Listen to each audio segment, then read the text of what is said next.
शास्त्रांमध्ये एक उदाहरण आहे. एका गाढवाच्या उजवी डावीकडे दोन्ही बाजूंना खूप गवत होते.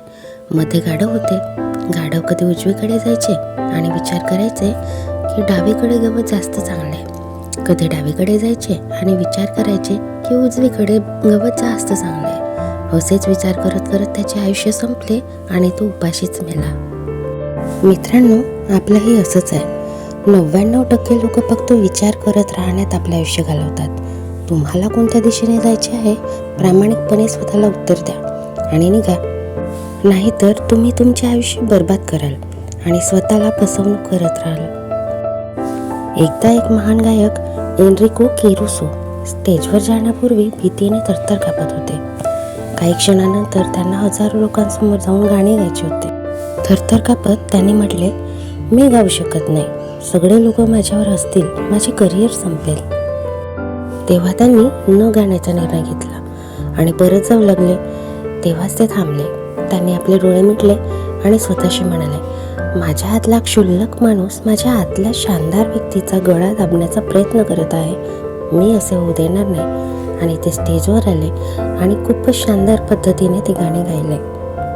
आपल्या आतल्या छोट्या माणसाला इतका हक्क देऊ नका की तो तुम्हाला तुमची स्वप्ने पूर्ण करण्यापासून रोखेल. तुम्हाला तुमच्यासाठी योग्य काय तो निर्णय नक्कीच घ्यावा लागेल. चांगलं काय, वाईट काय ते तर आपण नक्कीच ठरवू शकतो.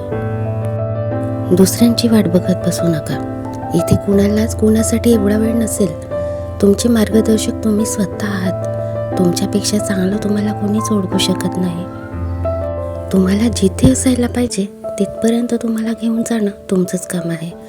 हे असं होतं, ते तसं होतं म्हणून तुम्ही असे आहात. जर असा विचार करत राहिलात तर तुम्ही असेच राहाल नेहमी. मी बघितलं आहे बऱ्याच लोकांना यशस्वी का झालो याची एक अख्खी लिस्टच ते आपल्या समोर वाचून दाखवतात. पण वेळ निघून गेल्यावर याचा काहीच उपयोग होत नाही. जे गेले दिवस ते गेले, पण पुढे येणारी संधी कधीच चुकवू नका. तुम्ही ठरवा तुम्हाला नेमकं कुठे जायचं, राहायचं आहे. आधीच हार मानू नका.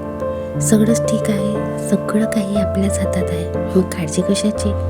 एकाच ठिकाणी राहू नका. प्रगती करा. कोणत्याही वळणावर तुम्ही नक्कीच यशस्वी होऊ शकता. एक सांगू, वाईट गोष्ट अशी आहे की वेळ कमी आहे आणि चांगली गोष्ट अशी आहे की अजूनही वेळ आहे. शांती तेव्हा सुरू होते जेव्हा अपेक्षा संपतात. मन तेव्हाच हलकं वाटतं जेव्हा तुलना थांबतात आणि आनंद तेव्हाच सापडतो जेव्हा आपण स्वतःला स्वीकारतो. म्हणूनच स्वतःला आधी स्वीकारा आणि नंतर पुढे जा. आपण नक्कीच यशस्वी होऊ यावर विश्वास ठेवा. चला तर मग पुन्हा भेटूया एका नवीन मनबोलीसोबत. तेव्हापर्यंत धन्यवाद.